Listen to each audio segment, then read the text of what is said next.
Hello, my friends. We are back again with another podcast. This time we are talking to LuckHopper. He's amazing. Check him out. Twitch.tv/LuckHopper. Enjoy.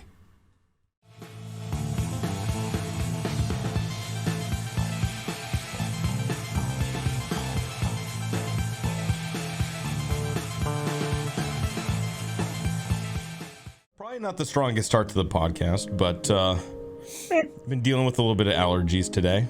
Fair. Did you know I'm a kind of allergic to beer? Oh, I have that problem. Yeah, do you? Go ahead. Yeah. I'm a celiac. What? Allergic to wheat and gluten products, so most beers are just liquid bread, and I pay for it. The worst one, I wound up in the hospital. I was puking up foam. No way. Yeah, it was bad. Did you know that you were a celiac at the time? Nope. No. Not a clue. Nope. I hated beer. Like, I think I've drank 5 in my life, and I babied them all night and probably dumped out the last quarter because it was just gross. And it just made me feel disgusting. And it got worse and worse. And one night I'm like, you know what? Tip it. So I sucked the whole thing back, and like 20 minutes later I was on the floor yakking out foam, and it was disgusting. And then we got tests done. They're like, yeah, this could kill you, so don't do that. That's crazy. But when you had like bread and wheat growing up, were you fine? It just never affected you? Not much. It depends on the amount. If it's a lower amount, it's not that bad. I'll know about it. Like, I just kind of feel, crampy the next day and feel like my guts are going to explode from time to time, but not like the beer thing. So as long as I minimize it, pastas and stuff I got to stay away from. Pasta? Okay. Yeah. Right. Man, it's crazy. I don't think I was born with it. I think for me, it kind of developed over time. Ooh. I've had a few times where I've woken up in the morning and my eyes have been like super rashy, like a little bubbly around the eyes. Swollen. Yep. Swollen eyes. Word. I'm not gonna let it slow me down though. I like my Elysian space dust. Happy Friday, by the way. Hey. Oh, absolutely. Cheers. We're doing rum tonight because rum's good. There you go. You got a little rum and coke action going on there. What is that? Yeah, it's that bamboo. You guys keep talking about bamboo. I've never. A buddy of mine, he spends the night here all the time because he lives like 45 minutes away, and we work at the same place across the street, basically. And he's like, I got to get you something. So he got this bottle of bamboo, and I can't go back. I mean, it's so good. What? Okay. Yeah. It's sweet. Like, it's super sweet for a rum. Ooh, I can't do the sweet anymore, man. Yeah. I'm past that point in my life. I mean, I could maybe try it or down a shot or two of it, but man, I can't do the sweet anymore. This one, you feel it the next day. Like, you gotta be careful with I know. It, right? I like the banana in in general get worse as you age. Oh, for sure, man. Yeah, I can't do the sweet, man. I did a fifth of vodka, or no, a fifth of Fireball before a EDM show. No. Yeah. It's like one of those overnight camping things. So I did that. You paid for that. I did. Oh, I so paid for that. Yeah. But like after that, I was like, dude, I just can't do the sweet anymore. It was so freaking gross. And the next like 2 days, I was like roughed up. It hangs to you. I swear, it gets stuck in the veins, and that sugar's just going through the bloodstream. Oh, don't remind me. I mean, you're not wrong. It's just, been there. Yeah, no, it's horrible. Oh, it's like tequila. I can't even smell it, man. Tequila is so nasty. We had a 2.6, so what is that? 750 milliliters, and between two of us, we sat there and shotgunned it till it was empty. Yeah. And bad idea. We woke up on the floor, and now I can't even smell the stuff. Like it, we should have went to the hospital. I've never been big into tequila, but there's some that there's like a couple of kinds that really remind me of Scotch. They're like super smoky. Ooh, yeah. And those I can do. Those I can like do. those. Yeah. Yeah. We've moved to a higher class liquor for the most part. Bamboo's the cheapest one we got. We got some scotches that are like $200, $300. I've no idea. The wife gets them from her work events and stuff. They're smooth though. They're dangerous. Like 2 drinks and you're like, I'm going to bed. Yeah. I could throw back some tequila if it's good like that. Yeah. Usually I gotta chase it with a little lime though. I can't do the cheap stuff anymore. Not on the tequila front, man. No. I just like say even the smell of it, like it just, to me it smells like dirt. It's like, oh, that worm's coming to get me again. Yep. So you don't do much in tequila. Can't do beer. So you do mostly vodka, whiskey. Whiskey. Yep. You like whiskey? You do whiskey? 50-50. I don't mind 50-50. whiskey. Yeah, some of them are just too intense. Like bourbons tend to just like I don't know. My palate doesn't care for them. They taste real woody to me, and super. Yeah, they're too stiff. Woody. I'm more of a rum person. I really like rum because you can drink one, and you just kind of, baby it and keep filling it up with a little bit of Coke, and call it good. I before I got into beer, like when I first turned 21, I really didn't do beer a whole lot. But man, I could throw back Captain Morgan and Coke all night. I could throw back those all freaking night, dude. So that was really like the first one. See, we get 2 years ahead of you. Wine. See, I can't do wine. Wine's just fruity beer. And after the beer episode, I can't. I'm like, no. But we get 2 years. There's not nearly as much carbs in wine though. No, there's some, but it's not like beer. Wasn't beer originally made for like sailors and shit, so they had substance when they were traveling, but it wasn't really alcoholic. It was what do they call that other stuff? Mead. Yeah, I think they used it on sailing vessels because you're just fermenting it, so the longer it's in there, the better it gets. And they used it for supplement. Oh, I didn't know that. At least I think it was. Yeah. Mead's more sweet though. Yeah. Oof. Like meads and what's the other ports? Oh yes. I can't do ports, dude. Those are like super sweet. I can't do those. No.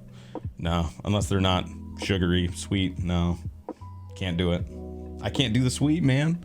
That's fair. Hey, everyone's got a different palate. My wife loves whiskey and she loves beer. And I don't care for whiskey and I can't drink the beer, so we kind of stay ahead of each other's shit. But she hates the rum. She's like, it's too sweet, it's gaudy. Whatever gaudy means. I don't know. Must be a Canadian thing. It could be. I like your setup here. Oh, thanks. I'm staring down at it. You got your little your workbench behind you, right? Yeah. Yep. And then you have a what kind of shirt is that? Dragon Ball Z. That's Dragon Ball Z. Hell yeah. There you go. See? DBZ, yeah, that one. Never forget where I come from. I like it. Thanks. We appreciate it. You come from Dragon Ball Z, apparently. Okay. Yeah. Well, I mean, growing up, my family was one of the first families to get a satellite dish when they came out. So we got we had one of them big ones, and we were stealing it from the States. We were jacking signal. So we got Cartoon Network, and I remember, Toonami when it came on. I got sucked into Dragon Ball Z, and I loved it. It's a great time. Right. I remember when Toonami was like huge. Right? Huge. I never got into anime though. I never did. It was hard to, because a lot of people were like, all they do is scream. I mean, especially Dragon Ball, episode 480. And he's just powering up. Well, that's the entire episode. It's a lot of that. It's a lot of waiting to fight each other. A lot. Literally. Just build up upon build up. Build up. Yeah. It's like, all right, we're 5 episodes in. There hasn't been a single punch thrown. Do something. Yeah. The fight scenes were pretty cool. Yeah, when they actually got going, it was pretty entertaining. When they actually got going. I think I watched. I think I did most of the Frieza saga ? Okay, yeah. But again, that's what that was. It was too much talking about it. They did, and episode 1 they just drop you in, like it just carries you straight through. Like there's no setup or anything. Mm-hmm. Yeah. So for me, it was like, I don't know, not enough to keep me interested. So fair. I mean, again, it's not for everyone. I enjoyed it because I had 2 other friends that I'm still friends with, and they loved it, so I kind of got into it to, be with them. Mm-hmm. And then I just kind of stuck. Yeah, I just kind of stuck. I got into more grittier ones. They liked more mainstream. I liked like Cowboy Bebop, Outlaw Star, some of the grittier ones, little darker themes. Okay, yeah. I've heard of Cowboy Bebop. A bunch of people in high school really got into that. It was a really good entry to more serious animes because a lot of people knew Dragon Ball, Yu-Gi-Oh, Card Captors. They were designed for kids. Bebop, I mean, they're shooting people, ripping people apart. There's semi-nudity and stuff like that. So as a teenager, you're like, ooh, yeah. Yeah, the two in high school people tried getting me into were Cowboy Bebop and Inuyasha. Inuyasha, yeah. Inuyasha. That one was, I don't know, that one was weird because it was kind of geared towards girls, but they put in the gore to keep boys involved, and it was like, I don't know. The storyline was too mushy for me. Yeah, I never got into it. I couldn't do it. Episode 6, I'm like, bang already, get it over with. Like, let's move on. Well, if they did that, then there's no show. I guess. They don't want to give away the end of it. You can't give away the end of it right away. Fuck these. So yeah, what's new with you? Just working, man. Living life, taking it one day at a time. Trying to get back into the swing of stream. Life's just been, one thing after another. It just seems like every week there's another thing I got to sort out, and there's no time to stream. Yeah. I mean, I hear you.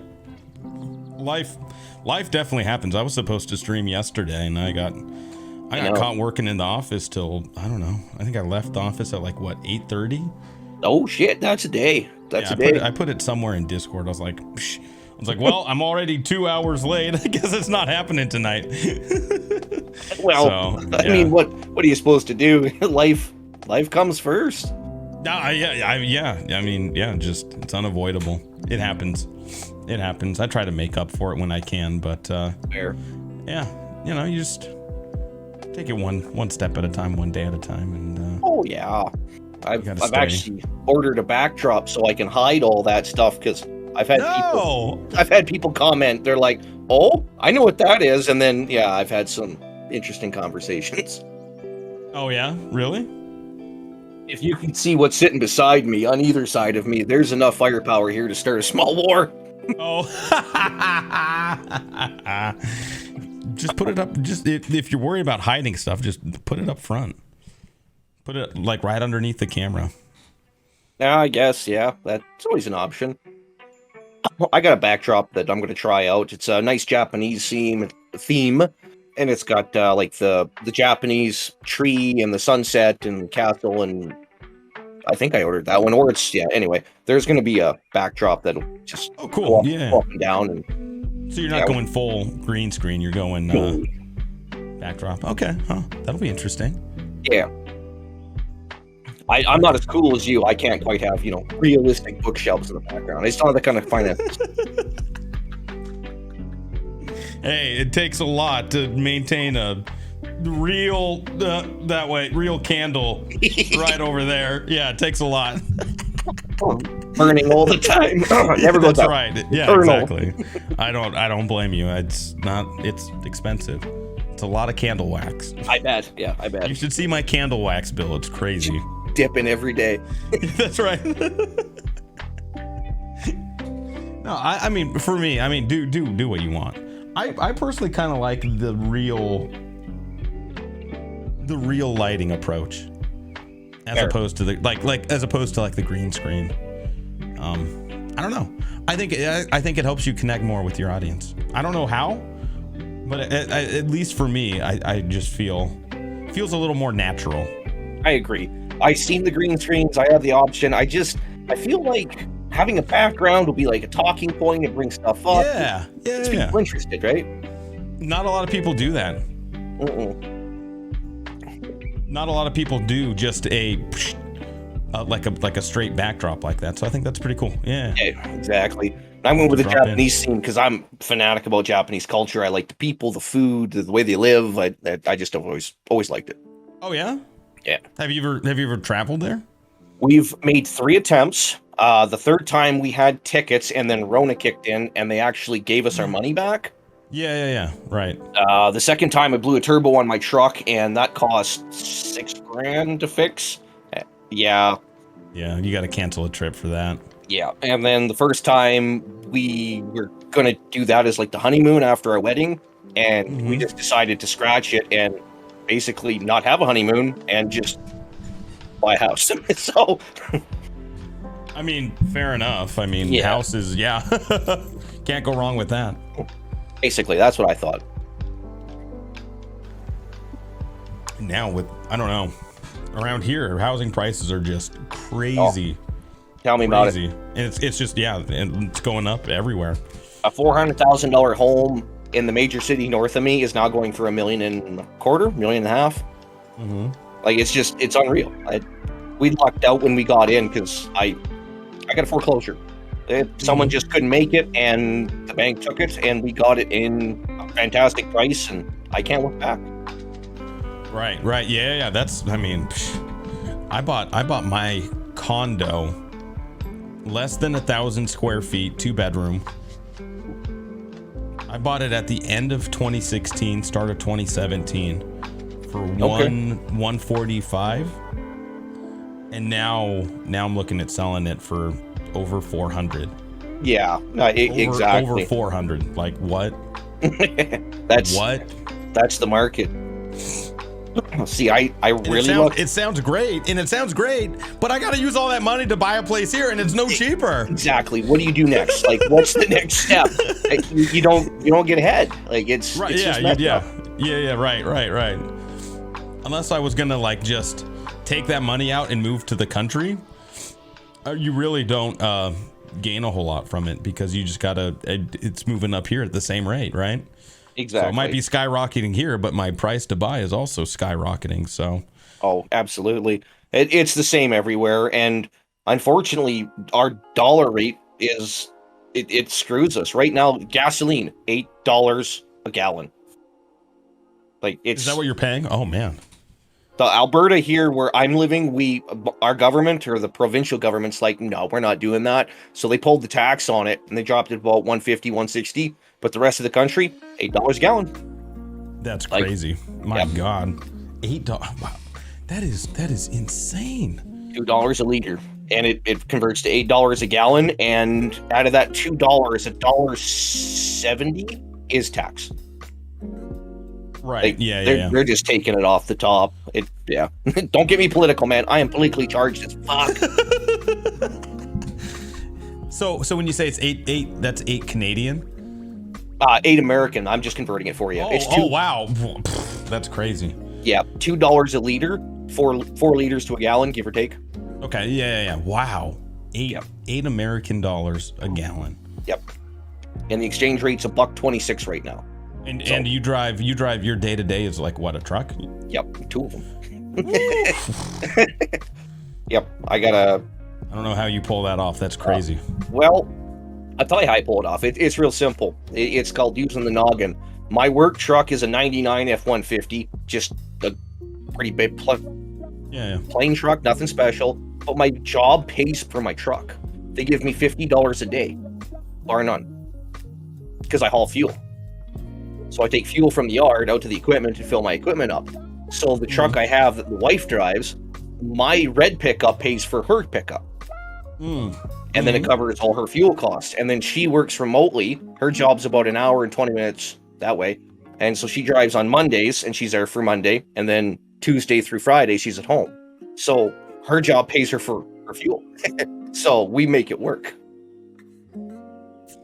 It's good. Clever. I like it. Yeah, man. I could not imagine paying that much for gas.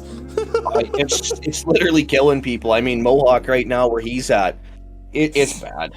Like they're over $8 a gallon. It's ridiculous. I thought it was bad when we got to $4.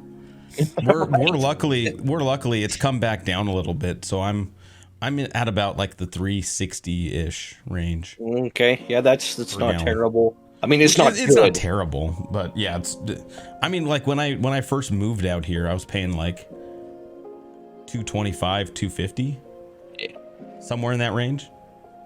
Maybe closer to $2.25. I honestly I can't remember, but now it's $3.60. It's becoming unbearable, and again, this leans political. Our government's flat out said that they want us to become a communist country, and this is how they're going to do it. And they're just going to drive you to a point where you can't afford to live. They'll buy everything you got, but then they own you. Yep.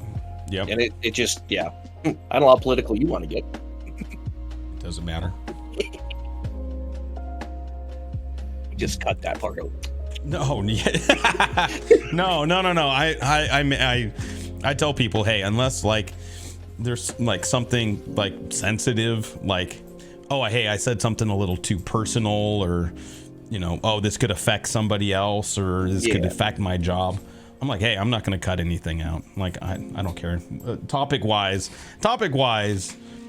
I don't mind talking about anything. Fair. Yeah. I mean, that's the best way to have it. Open discussions. How the world works. It's perspective, right? It's perspective, and I would feel weird taking someone's conversation and chopping out parts of it. I agree. I feel like it's a little.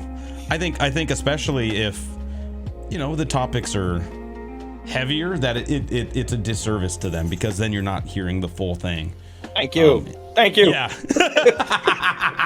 And I get it. Like sometimes, hey, it's cool to like take a convo up and trim it to just the greatest hits and put out like a video that's like 20 minutes or 15 minutes of just the highlights. But exactly, man. Yeah, it defeats the purpose. It defeats the purpose. You're not doing justice to the story. So there have been a couple of times where someone's like, hey, you know, that's just a little, you know, hey, I said something about my job or whatever, and it's a little too personal. I'm like, hey, totally fine. Like, I'll cut it out. But unless something like that happens, I don't plan on, or if someone asks, if someone had any issue, I would totally be fine cutting it out. But otherwise, I let it ride, baby. I let it ride. And we thank you for it. Yeah. You beautiful man, you. Because it's a natural conversation, you know. I think people appreciate that, and a lot of the people that listen to it put it on at work. Like they'll be doing their thing. They'll pop the headphones in, and they'll just let it ride, baby. That's literally what I do, man. I've listened to every podcast you've done. Everything you've got. Really? Yep. What were a couple of your favorites? Jules, I love Jules. That was a good one. He was solid, man. I mean, first of all, I just love Jules. The energy he brings is it's over the top. I love Siri listening to bands and stuff. She just makes me smile. That was good. Solid. The deep conversations you guys had with Puerto and Big V, that one hits home on a lot of bases, man. It's shit. Yeah. Well, I'm personal friends with that crew, so right. Connecting on that level for us is a lot easier, you know. And while I've known Vinkas for a long time, Puerto, I was going over to his place like every week. Like, nice. Way before the pandemic, we used to get together like once a week and have a few drinks and play some video games and just kick it, do whatever, kick it, right? So yeah. Cool. I wish. Cool. All my friends are so goddamn recluse. They don't leave the house. Get them out of the house. Let's see. I like some of my favorite ones. Yeah, Jules, solid. I always love talking to Swa. Oh God, yes. Yeah, I think if me, Swa, and Jules did a weekly podcast, we could crank out content for the end of time. the rabbit's holes are endless. They are. Guys. No, I know. Well, here's the thing. Swa is very good at instigating conversation. He'll hit you from out of nowhere with a random question, but it makes you you're like, I gotta think about it for a second. Like he makes you think about it. So he's good at getting the conversation rolling, and Jules is good at just pelting ideas and thoughts in his head. And yeah, it's just a good back and forth dynamic. And I think if we got the three of us, it'd be really good. Trade off back and forth, be a good damn time. Yeah. What were some of the other ones that I liked? So yeah, like you said. The listening to music ones were good. The Jules one was good. I really like. I like all of them, man. Yeah, I know. It's like pick your favorite child. They're just all different. They're all different. Agreed. Like you said, it's different energies, different personalities, and the talks vary, right? Oh, sometimes we just get deep into rabbit holes. And sometimes we're just out there joking around, convo light. So yeah, I've always loved talking to people. Mm-hmm. It opens up so many doors, and it changes your perspective on how people do things and why people do what they do. You might have thought something was dumb, and then you're like, oh, well, that makes sense now because they do because XYZ. And it just with people like Swa, I mean, he just opens up conversation. He makes you really think about stuff. Mm-hmm. What got you into streaming? What was your big ticket? Like, what was the push? What was the big ticket? Yeah. I don't know. I don't have a big ticket. I was just, well, I started streaming April 2020. So like kind of basically near the beginning of the pandemic, because I wasn't going to work, I wasn't going into the office anymore. They kept us at home. So I was like, I was watching a little bit more Twitch. I always liked watching and playing Darkest Dungeon. And when they released the PvP DLC, I was like, man, I bet I could bring some fun and energy to that. And I tried it, and it just took off. People loved it. Fair. Yeah, for a long time, that's all I was streaming was PvP, like 4 days a week, like 4, 5, 6 hours. Oh shit. Yeah. Back in those days, I was pulling like 30 plus, like every stream. People really loved it for a while. But Red Hook, the company that produces Darkest Dungeon, they just never updated it. Other than more collectibles, they didn't balance anything or bring any new elements into it. So fair enough. Yeah, it just kind of fell off like any game. So yeah, that's fair. That's kind of where it started. I mean, that's solid. I mean, it is what it is. You found something you enjoyed doing, and it took off. That's what it's all about. Mm-hmm. I think. Yeah, go ahead. Oh, it's just, your channel brings such content and quality that people get sucked into it. When there's someone new in the chat, I can't help myself. I'm like, stop. Hello, welcome. I need you. Yeah, no, well, I do appreciate everything you do. You go way over the top, and wow. I really, really do appreciate it. You're more than welcome, but it's as much for me as it is for you guys, because I got into streaming for a completely different reason. I had to break out of social anxiety. I was terrible. Oh yeah?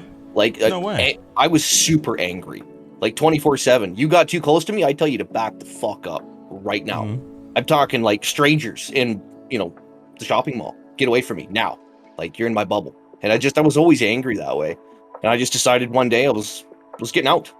Like, I'm tired of living life this way.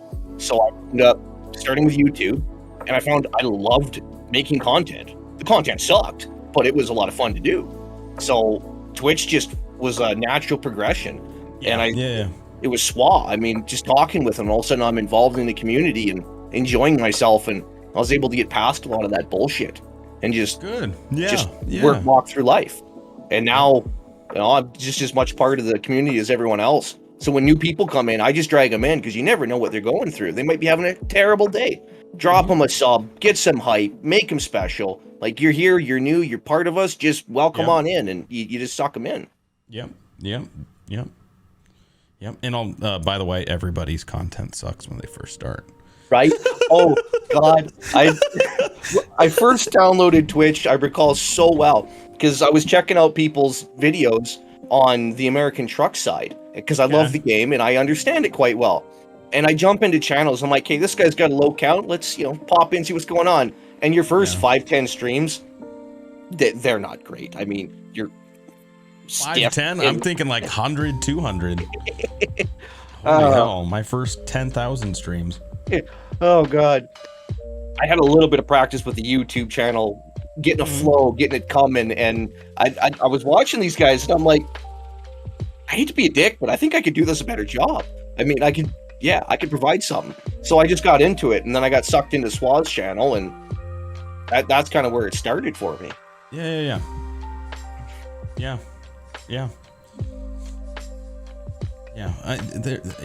It's every channel has their own energy and vibe, and especially like on YouTube vibe and Twitch vibe are very, very different. Very different. The flavors are completely like sweet and spicy.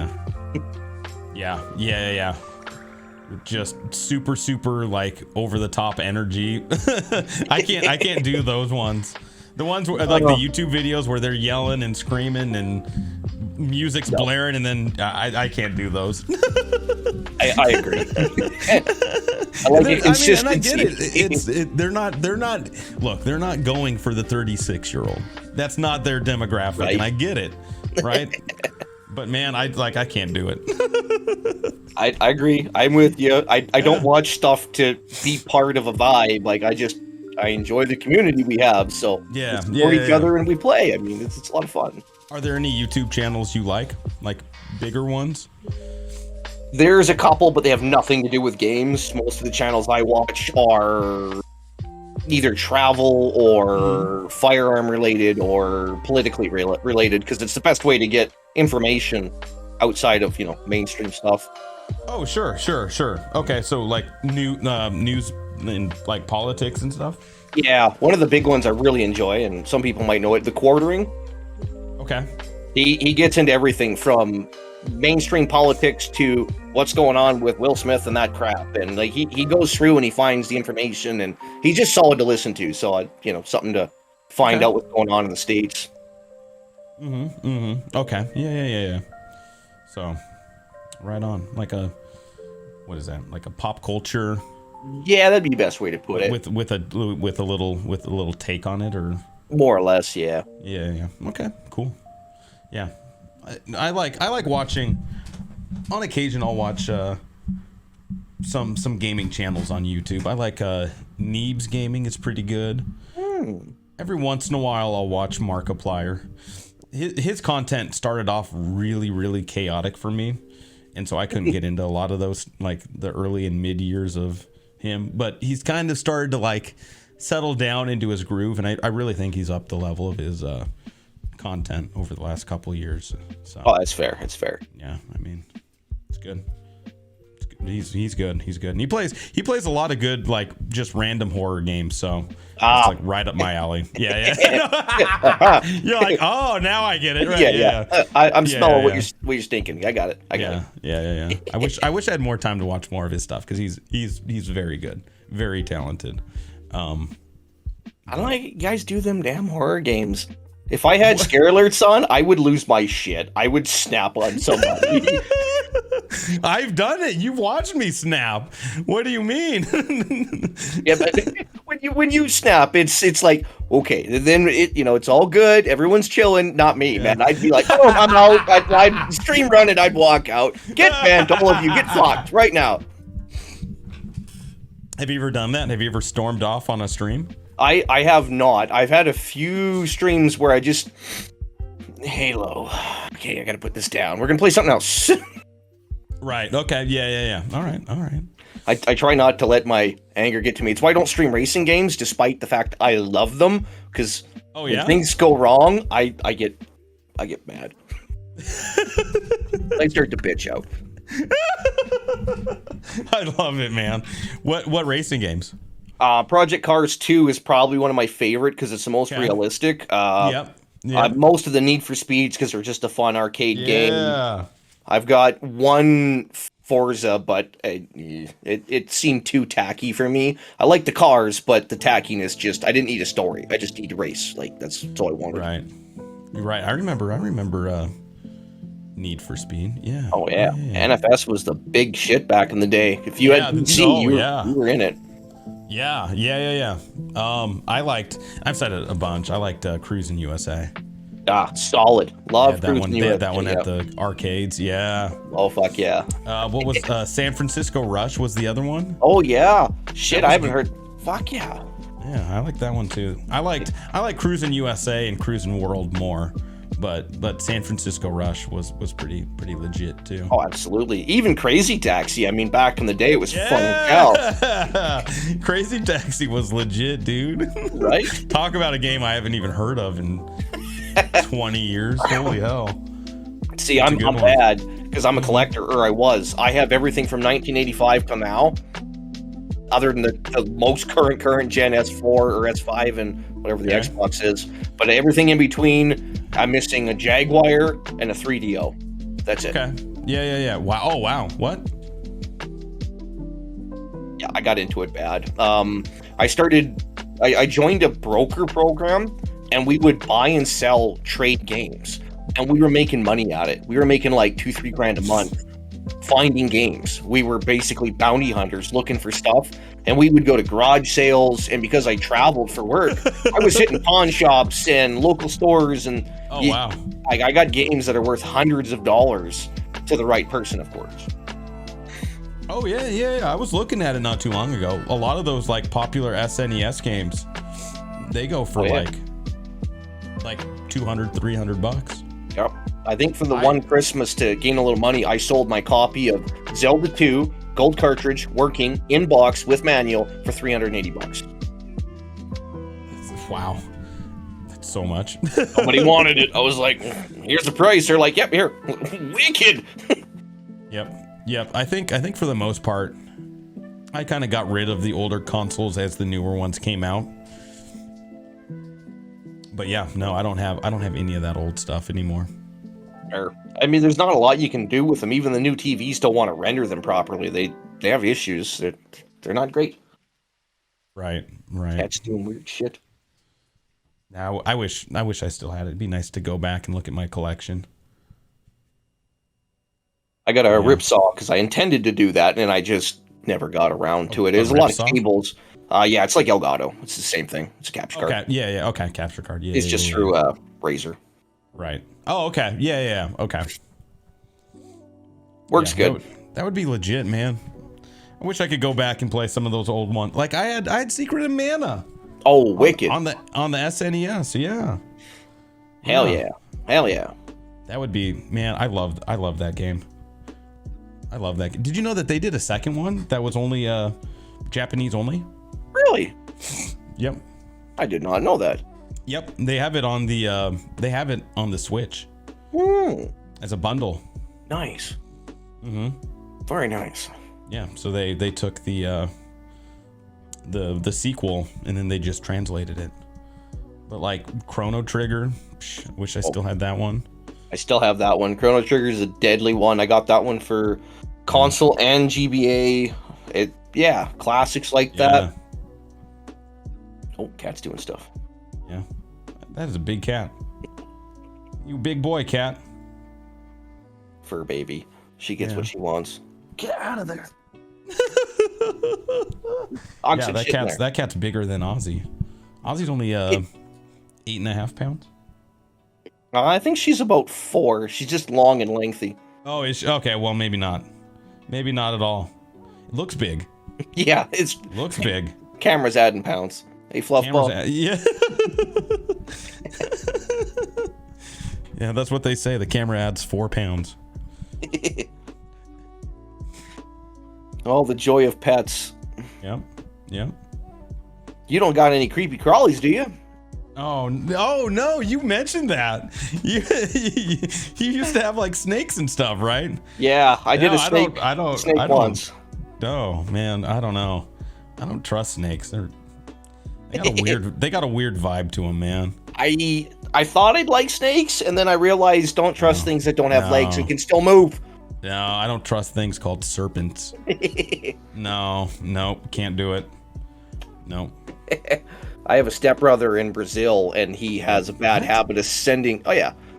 I got a stepbrother who lives in Brazil, and he lives in the Amazons, like in the actual land. Oh no yeah, way. Yeah. Shit you not. Okay. He sends packages. What are you doing? And they have come with creepy crawlies before, and not on purpose. He did that on purpose or did not? Did not. They just climbed in the box. They get in there. Yeah. Don't they like check that shit like when it goes through customs? Isn't that part of the thing? They're supposed to, but I mean, when there's millions of packages, they're bound to mess up. Yeah, it's true. Okay, fair enough. I mean, the stories of banana crates coming to the grocery store and all of a sudden there's a toxic spider in it and shit. I mean, right. That's what I'm saying. Happens. Yeah. Right. Yeah, I got a little spider. He was, not that big. It was just in the box, so I scooped him up and I threw him in a like little plastic thing, and I had no idea what he was. So we started feeding the damn thing. Turned out it was a goddamn Brazilian wandering spider. The most toxic spider in the world. It got as big as my hand. Whoa, yeah, no idea what the hell it was. And we're feeding the damn thing. No. And yeah, it was vicious and aggressive, and we wound up taking it to the college, and we're like, we don't know what this is. It literally showed up in a box from Brazil. And he's like, oh, you're not supposed to have this. So they took it. That's crazy. No, can't do it. No. Not a spider guy. Not a snake guy. I don't do it. You said that you had snakes too, right? Yeah, I had a emerald green boa. They're beautiful colored. They're the ones that will sit on a branch, like the branch runs sideways and they coil around it. And they put their head in the middle and they fall on their prey. He was cooler than hell, but the cold shock, he just couldn't live in the temperature. He had proper temperature in his terrarium, but something was wrong, and he didn't make it. Yeah, okay. I sound sad, but I had insurance on him because they're tropical and we live in a frozen wasteland. So yeah. Right. And did you get it from like you couldn't have gotten that from a local pet store then, right? Yep, they are completely legal here in Canada. You can order them in. They're about $8,000 with setup, but I ordered them in. I don't know why I ordered them in because I never was home, but yeah, we ordered them in. He made it like 2 months, and he never really was healthy, and then he started to lose color, and then one day he just upside down. Oh man, I'm sorry. Yeah. Wasn't like I cuddled the damn thing, so. Well, I've had a couple. A rose tarantula. That thing was vicious. It didn't like me. It attacked the glass, and it was mean. A what? A rose tarantula? Rose hair tarantula. They're smaller. They're kind of got like they're just a little tarantula. They're kind of brown, but they got like a pinky sheen to them. They're really, really unique. He hated me. You'd open the terrarium and he'd come out and stick his little legs up, and he'd like dance around. And you'd feed him, and he'd attack. Maybe he was just happy. I don't know. I don't know. He lived for a few years. I had an emperor scorpion for a while. He lived for a few years. He was cool as shit. Mm-hmm. You could pick him up. Yeah. Okay. Yeah. Ozzy's the only little pet I've ever had, man. Fair enough. That little guy. Yeah. Yeah, I mean, look at me. I'm suffering from allergies now. It's not from Ozzy. He's just hair. So what? Do you want to come? Do you want to come over here? You can come over here, dude. Oh, the puppies. Come on up. Come on up. So like growing up, I could never have a dog or a cat because me and my mom are like super allergic to like that, like especially cat dandruff, like the hair. Yeah.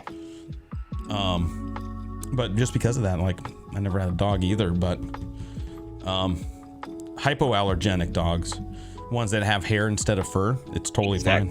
It doesn't trigger it. So yeah, Ozzy really works really well. So can't live life without him. Yeah, that's right. That's right. You're getting a little bit older. Sorry. I'm going to chuck you up there, dude. Kisses. He's almost 4 now. No, okay.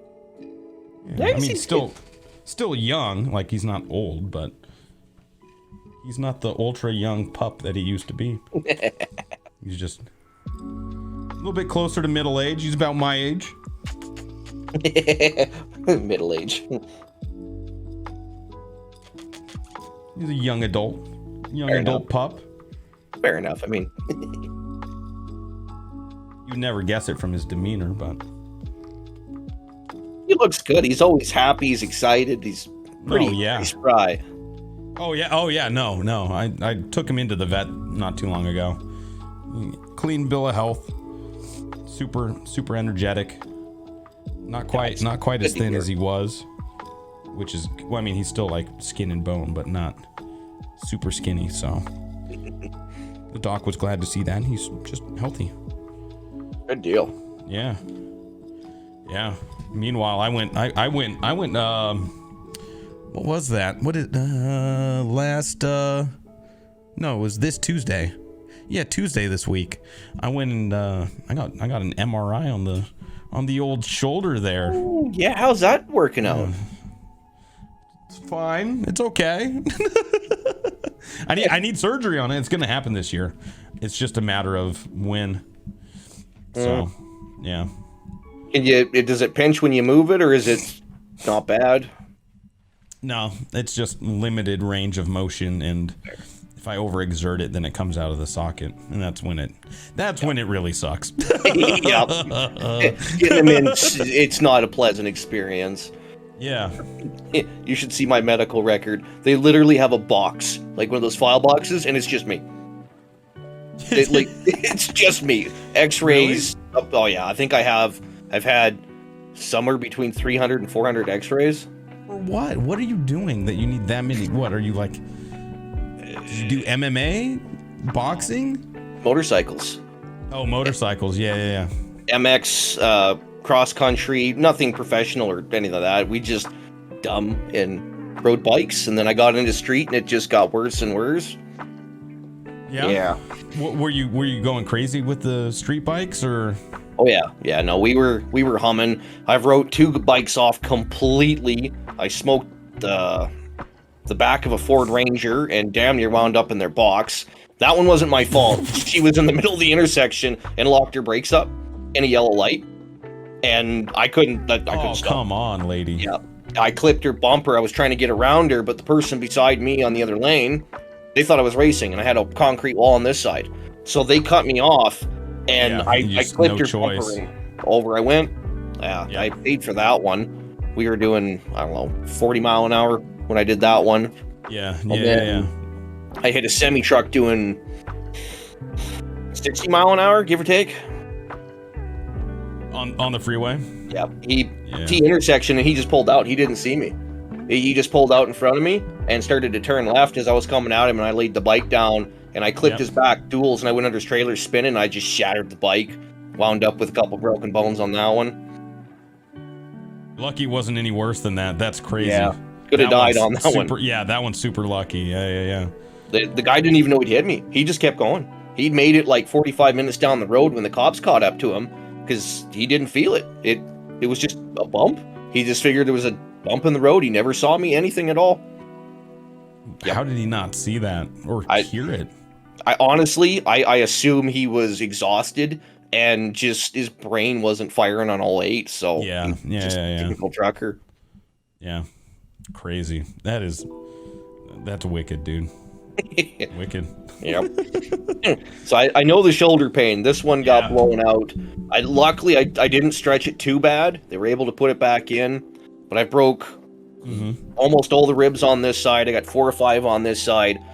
Just about every finger I've broken or dislocated. Like the pinky, it doesn't. That's it. I got a thumb.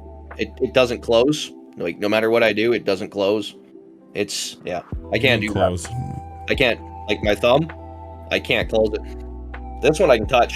This one, it's permanent. Oh, huh. This knuckle was back here. Oh, ow. Yeah, that one wasn't fun. Yeah. For me, it's. I mean, I've had a broken a bunch of different fingers. I think 5 or 6 broken fingers, but other than the broken fingers, really nothing. Just the shoulder. Shoulder makes up for it, though. Yeah, no, that one's a bad one. Yeah. I had surgery on it once, but I'm definitely gonna need another one. Yeah. Unfortunately, those ones don't come back. Like they're always kind of screwed up. Yeah. The worst one I got is I got a crushed platelet in my spine, and it. Oh God! Once it's gone, it's gone. There's a little bit of juice in there, but if I get strong, I'll literally hit the floor. Like I can't move until I pop it back. Yeah.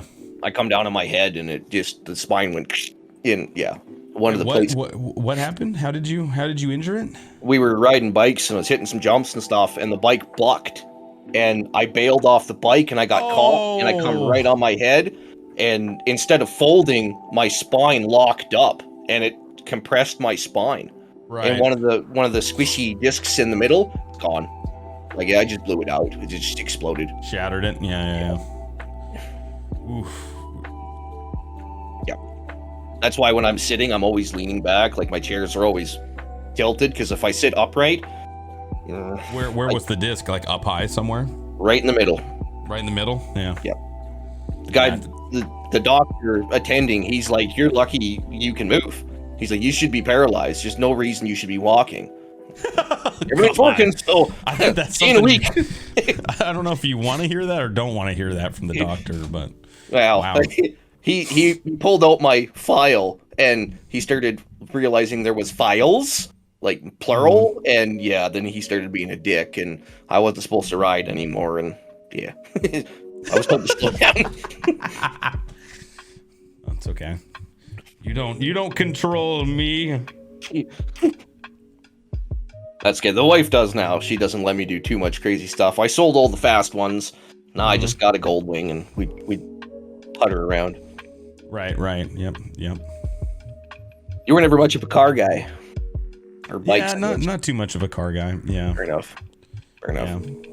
I do own a Kawasaki street bike, but do tell. Yeah. It's a KLX 250.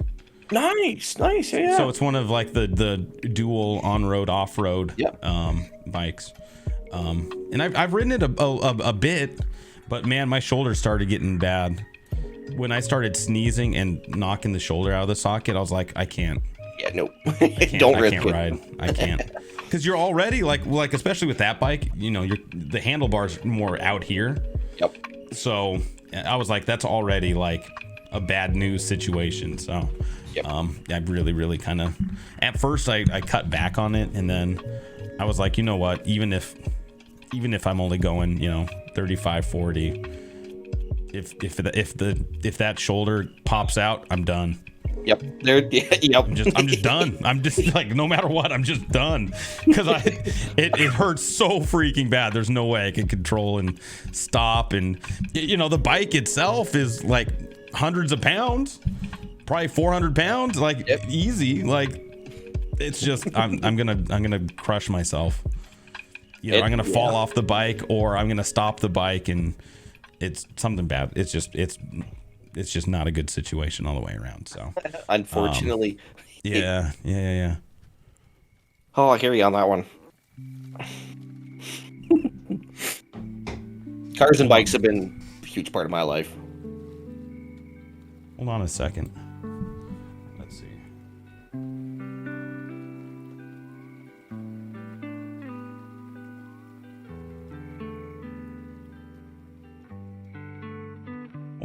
Let's see here.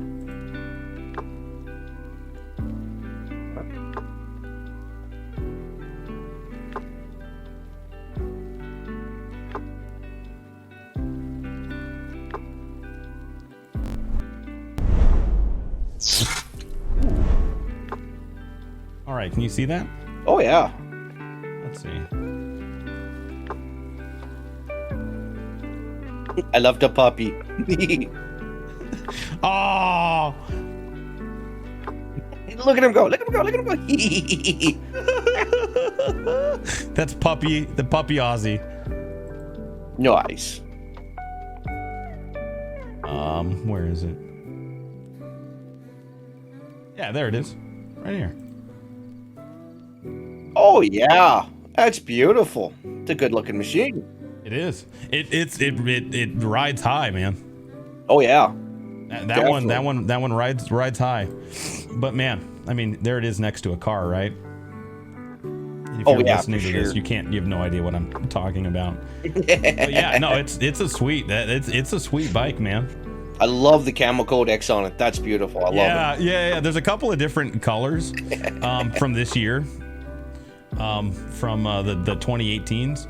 But the camo, is just so legit, especially with like the silver car. It's money, dude. Just banging. So freaking money. Yeah.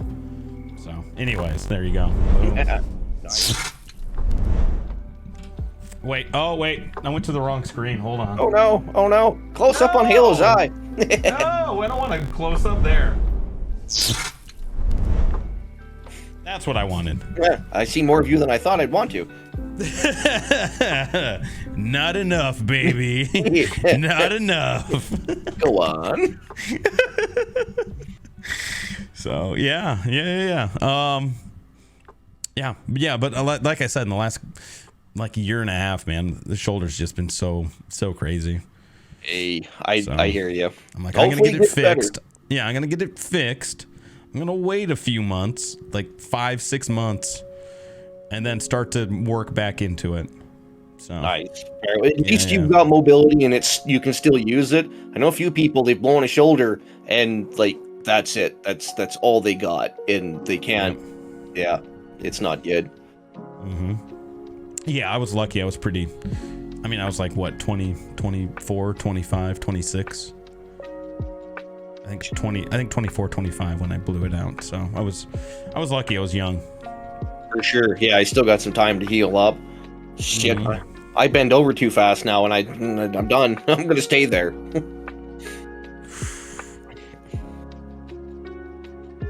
I'm lucky. I'm not there yet. You got one life, so you might as well enjoy it. Just there you go, baby. I love it. Yeah, that's what I'm talking about. Wait, you're a couple years older than me, right? I'm younger than you. I'm only 34. Younger. Okay. Well, I'm lucky that I can still move around then, because I could feel like I'm I could feel it. I can feel the age.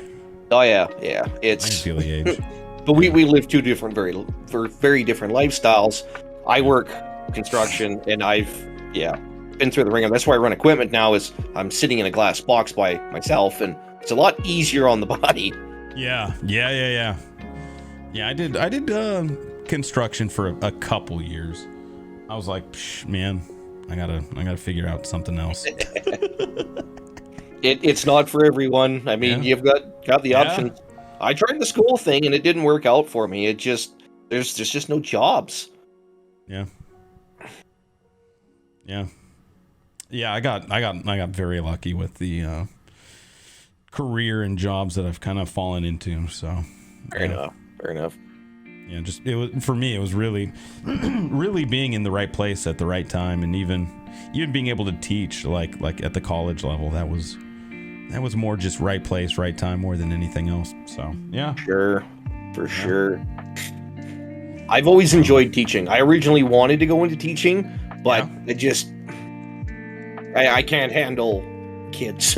Kids piss me off. Yeah, I know. I don't blame you. Kids can be little assholes. Oh, fucking right. Like a man. I just teaching adults is hard enough. Yeah, Yeah. No. Especially nowadays when they realize that they have power.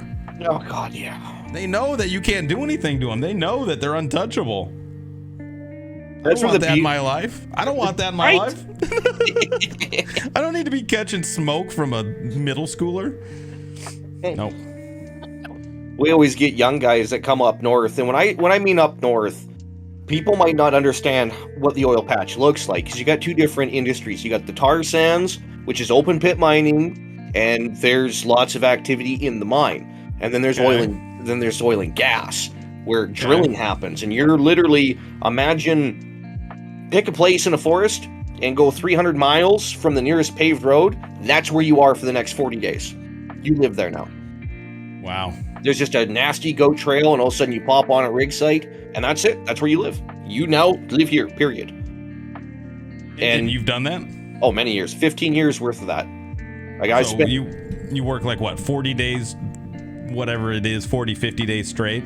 Yep. And then do you come back and take like a month off or? A week. A week? Get a week, and then you go back to it? Yep. Living in rig shacks, living in camps, living in hotels. I mean, I spent my life on the road. This is weird. The hardest thing about being home is trying to figure out how to live with my wife. We've never lived together. Yeah, I mean, yeah. I think the pandemic made a lot of couples kind of rethink that stuff too, right? Because a lot of couples were like, well, look, we're both gonna work from home, or yo, I'm the dude, I'm gonna work from home. You just have to deal with me. Yep, being here and handling everything else that you do, like kids and homemaking and all that stuff. So we lucked out, because this is like our honeymoon phase, because we've never spent more than a month together. We've been married 7 years and we've been together 13. We've never spent more than a month together till now.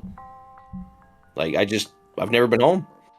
And that was just how we lived our life. She focused on her career and she could do her thing, and I wasn't there. So during the whole pandemic shit, we're just like, oh, that's how you do this. Okay, cool. Yeah, no. yeah. And up in Canada, you were really locked down for a while. Yeah. Really locked down. They come at us pretty damn hard, and again, it gets political, because I have 15 years of oil and gas, but that also means 15 years of respiratory training and everything from... Yeah, and I go a little bit farther. I have training in hazmat, like toxic chemical waste disposal. We're talking nuclear. We're talking everything, anything. Chemicals that will literally eat the skin off your bone. And they're like, here, put this thing on your face. It'll keep you safe. And I'm like, no, it really won't. Because all my training says no. And they're like, yeah, it will. And I'm like, it really won't. Like, I'm sorry, it doesn't work. Even the N95, it doesn't work. Yeah. Because it only stops down to a 3 micron. Well, water still exists at 1 to 2 microns, and the buggy lives on the water. So anyway, it gets, So did you have to put on the suit for your job? Were you doing clean up stuff for? Oh man, what was that like? Hell. I worked for a company, they were called Trevita at the time. They've been bought out now by another company, but they handle toxic waste. And we're talking everything from oil and gas waste to nuclear waste to... Big time. Big boy waste. Yeah. The scariest is dude. the hospital waste. And so I got trained in the basic white suits. I can't think what the hell they're called right now. Tyvek suits, which are just basically dust resistant. They don't let airborne particles come through. Mm-hmm. I've also wearing, like, you remember the movies, and they got the big yellow suit with I've been in those with a Scott pack on my back and going in, and literally you're watching your suit start to melt. Like the Marty McFly. Yeah, literally. Yep. Very, very similar. We worked with blasting the Van Halen. Yeah. Fry in his brain. That was epic. Oh, that's such a good scene. Oh, it is too. It really is. I love that show. So I got to do that. I I've been a jack of all trades. Whatever someone needed, I just got involved and did whatever schooling I needed through them to get the job, and I just carried on. I dealt with CP Rail. They're the big rail company here in Canada, they're owned by American, but they're called Canadian Rail. Don't ask. But train derailments, Branding, yeah, literally marketing, yeah. We'd go in and we clean it up because whatever's in the cars is usually toxic chemicals. And then sometimes, oh yeah, all your liquid nitrogen, all of your phosphates, all of your hydrogen supplements and sulfides, they're all delivered on train in bulk. Oh, okay, yeah. Okay, that makes sense. Yeah. So those little triangle or diamond placards with 3 numbers in it, those are UN numbers. I know what all those mean. I have a book, and they literally tell you what's inside it. But the real scary part is the military hide shit inside those unmarked, and sometimes they're bad stuff. Yeah. Right. So you get trained in all sorts of weird shit. Yeah. That's nuts, dude. Super nuts. Has been my exciting life. That's super crazy. And so how did you make the jump from that into what, trucking after that? Yeah, actually. I've only had my class 1 for about 6 or 7 years now. I grew up on a farm and ranch, so we had a highway tractor and we just did local stuff, jumping from farm to farm. But as the economy slowed down during the crashes, I needed something to supplement. So I was like, well, this is kind of like running equipment. It's a glass box with a steering wheel. So I just got into it. And yeah, I did that for probably 2 years solid. I started out with long haul across Canada, and I went from Alberta out to Manitoba and back. I did that for quite some time, about 3/4 of a year-ish. And then I got into long haul in the United States, traveling down to Idaho. And I did that for almost a year. And then I did bulk fuel hauling for Petro-Canada here in Canada. Yeah. It's a terrible life. I'm not gonna lie. It's rough. Yeah, trucking, really? Oh yeah. The stories and the bullshit. Lot lizards. They're real and they're scary. Stay away from them. Yeah, they go past. That's never been my scene. You don't really get a choice when you're pulling into the truck stop and there's a gal going from door to door to door, and they literally bang on the door till you open it, and then they just climb in, like they force their way in, and then they demand that you pay them. No way. Yeah. My company that I was working for paid for us to get firearms that were stored at the border, so we had something to defend ourselves. Because you get thousands of dollars worth of grain products, fertilizer, whatever. Oh yeah, you don't want to compromise the security of any of that stuff. Exactly. Yeah. I pulled into where was I? Great Falls, Montana, top of the hill. Pulled into the Flying J, and this chick and this guy were duking it out, and it turned out it was a lot lizard who decided that she should get paid for whatever she did. And then some guy showed up and was beating the crap out of the trucker, and I was like, you know what? I'm getting fuel and I'm going. I'll fuck it. Fuck the logbooks. I'm not dealing with this tonight. Wow. Yeah. That's actually nuts. It's an interesting lifestyle. I encourage everyone to go at least take the training and drive one, just to be in it, just to see what's going on. And once you do that, you're going to avoid those things. You're going to have a lot more CDL? respect. Right. Like a CDL cert class? Man. Oh, God. Be tough. I love them. I love having the license and I love having the capability. I just refuse to do the job anymore. It's too hard on you mentally. You're 24/7. You're responsible for $200,000 worth of equipment. And if somebody makes a mistake, you could literally kill them and you're responsible. Like you're talking like other drivers, yeah. Yeah. I've seen pictures of, half-ton pickups crushed down into the size of a smart car because they stopped in front of a highway tractor. Like those things don't stop. Right, because you drive the real big ones, right? The 18-wheelers. Yeah. Yeah, you bet. Yeah, those things. Yeah. Full Super B. Yep. Yeah, those things will flatten anything. Those are crazy. Crazy. So have you had any like super scary experiences doing that? I'm sure you've had to have, right? Yeah, I have. Trying to figure out how to explain that. Have you ever heard of a super bee? A super bee? No. So you can have a semi truck. It's like a really big bumblebee. Yeah. You got it talks and it sounds like Jerry Seinfeld. That's a super bee. It's a super bee. I get it. Super B is a double trailer. It's a classification of trailer. So you're going to have a truck, a trailer with 2 axles or 3 axles, and then another trailer with 2 or 3 axles at the back. That's Super B. Oh, okay. Yeah, right. Yep. I was coming down a hill, minus 20, 30, whatever the hell it was, hauling fuel. Oh, and I'm just rolling down this long-ass hill, and all of a sudden I look at my mirror, and something's coming up, and I'm like, what the fuck is that? And my back trailer had started to turn and pass me, because on the ice. No. It's sheer black ice. You can't move. You can't nothing. And if you make a quick movement, you're going to write that bitch off. How big was this hill?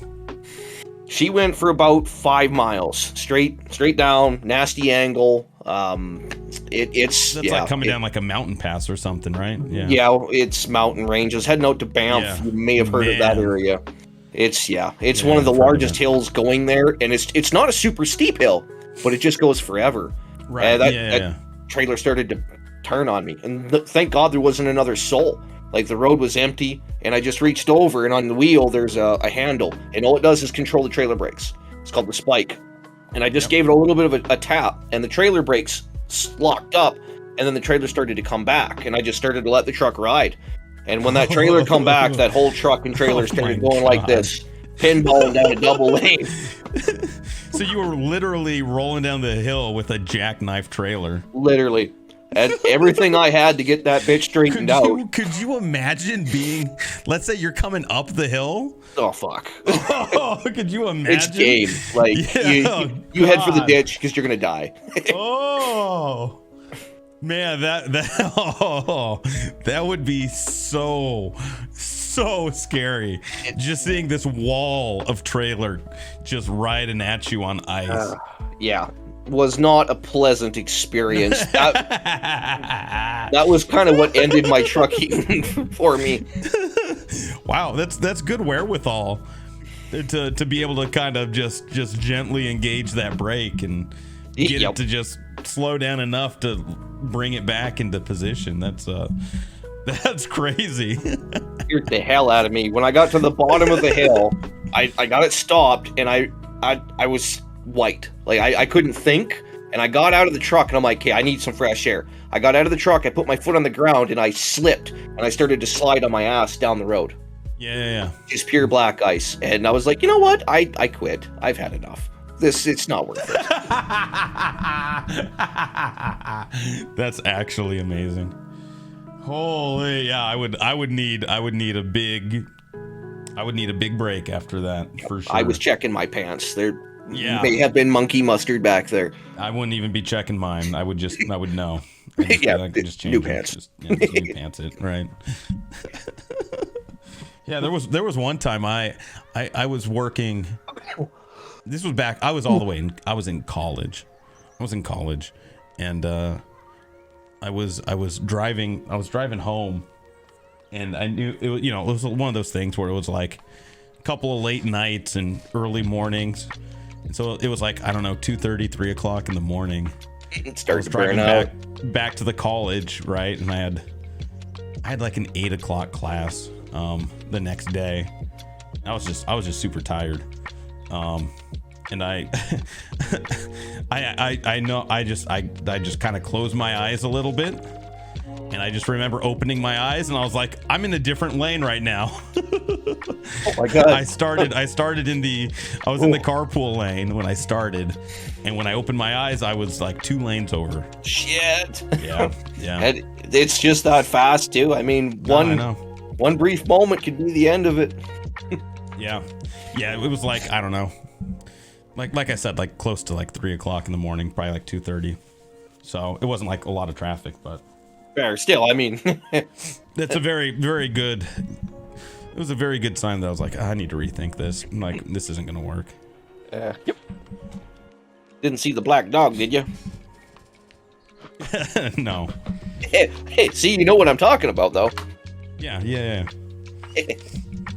That was good. I was fine after that. Like I was the rest of that drive, I was wide awake. Like I was scared so freaking much from that. Running on pure adrenaline. Yeah, oh, without a doubt.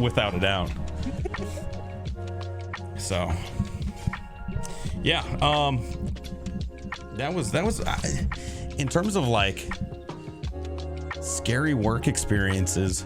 Oh, there was one time. Oh, this you'll like this one. There was one time. This was back when I was doing construction stuff. I was asked to go downtown and pick up a load of like tile and stuff. Something that I had done regularly. Which is fine, right? Like grout, small tiles, usually what I would get. Miscellaneous supplies. They'd order it ahead of time. I'd run down there and just pick it up and go. They had a whole like oversized pallet of material that they needed. And I drove down in my little Ford Ranger. God, no.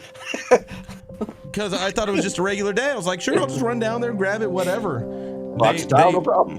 They maxed out the shocks on that thing. And I was like, all right, I'm just gonna give it a go. We got the pallet in there and it seemed like it was okay. So I just loaded it up. Started driving down the freeway. I started fishtailing, dude. I was literally on a busy interstate. This was I-5 in Seattle. I was on I-5 in Seattle, middle of the day, like, I don't know, 12:30. Riding back to the shop and fishtailing all over the place. Anytime I got above like 35, it would just I could feel it slide, and I was like, this is not gonna work. Time for a new job. I'm out. Yeah. Like, this is dope. Yeah. It's too much. Yeah, and I had that truck all the way through most of college, and I ended up. It was a automatic transmission, and the transmission eventually started to. It blew out. The automatic transmission blew out right before graduation. Oh no. Which was, I guess, okay. I made it through the last few days just taking the bus and walking and whatnot.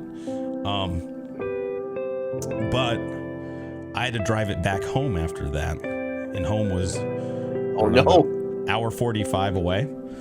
And well, the transmission on the car would work. I just couldn't take it above second gear. Oh. So I literally took back roads because I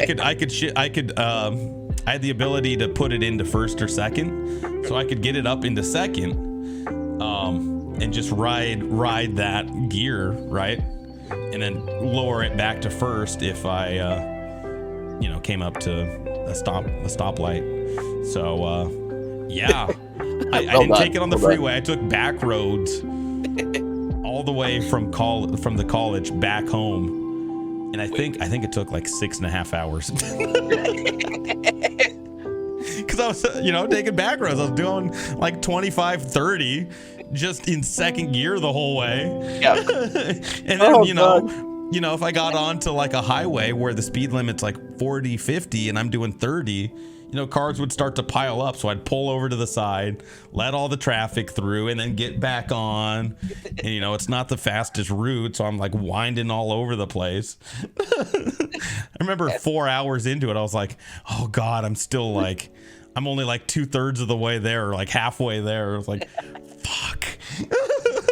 It's going to be a long fucking night. It's going to be a long night. Yeah. So yeah, that was nothing bad happened. Nothing bad happened that time. That was just absolutely ridiculous. It's just a painful experience. Yeah, that was just Nice. painful. That was really painful. Yeah, so I've had a few. Very yeah, nice. the worst was falling asleep though. Well, the driving the pallet was bad because You think you're good, and then all of a sudden you're like, I'm not good. Yeah. Oh man, in those shocks, dude. I turned that Ford Ranger into like an El Camino. Like the back end was riding so low. Like shocks completely maxed. Fuck. Like you didn't blow the axle out on that sucker. I know. Well,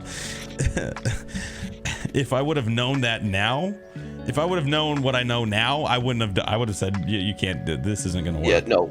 Send something else. I'll be back. Yeah, I'll come back later. Yeah, exactly. So, yeah, that was a bad one.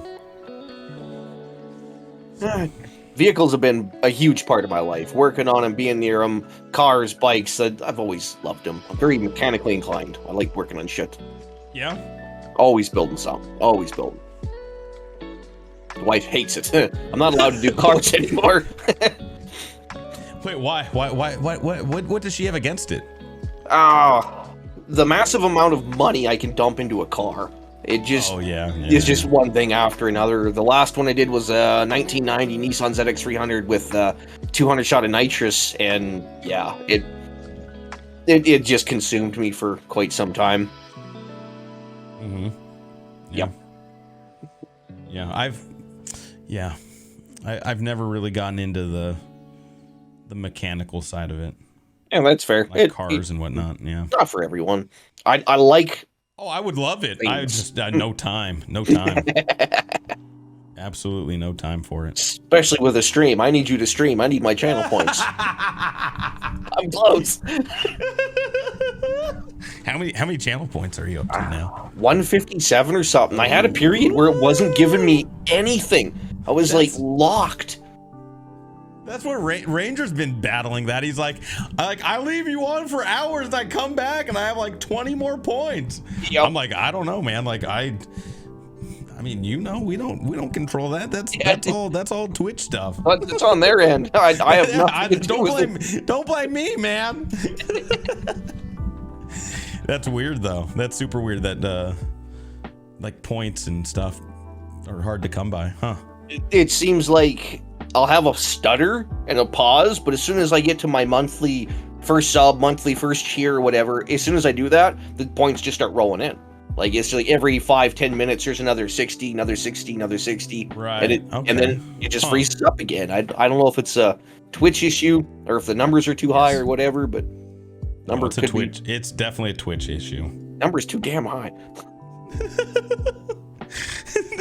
It's tired of giving you points. It's like, look, man, you have 157,000 already. You know, Kraken just redeemed his second go around. Jesus, I feel bad. I got what? Feel bad? I'm never round enough. Oh no! Don't worry about it. You're fine, dude. Gotta be there. Just gotta be there. It's hard when everyone's streaming at the same time. I got three monitors, and I'm like, ooh, who's doing what? Yeah. Right. You got to kind of pick and choose a little bit, and I hear you. A little bit. I don't blame you one bit, man. I don't like doing that. I like everyone. I love everyone the same. I freaking love it, dude. Yeah, we just we'll figure it out. 157,000 is pretty close, though. I think at this point, if you're that close, I might wait. Because I got 3 names to add. I've been hoping I could get a little bit quicker, but it is what it is. I keep knocking out every first cheer and I will be the 4th. God damn it! Hey, people are waiting on you. Sword's waiting, man. You're holding Sword up, dude. Wait a minute. Who wasn't streaming on fucking Wednesday? It was supposed to be Thursday, but yes, it was me. Fair enough. Equal blame. Yeah, that's right. Exactly. So, anyways, tonight I gotta pick up the base I'm gonna be playing some music on stream tomorrow, so I gotta. Ooh, yeah, no, that's back. right. I gotta get back into the groove of that. Use a music person. I don't know shit about it. And Yeah. I can make it loud, but I can't play it. Yeah.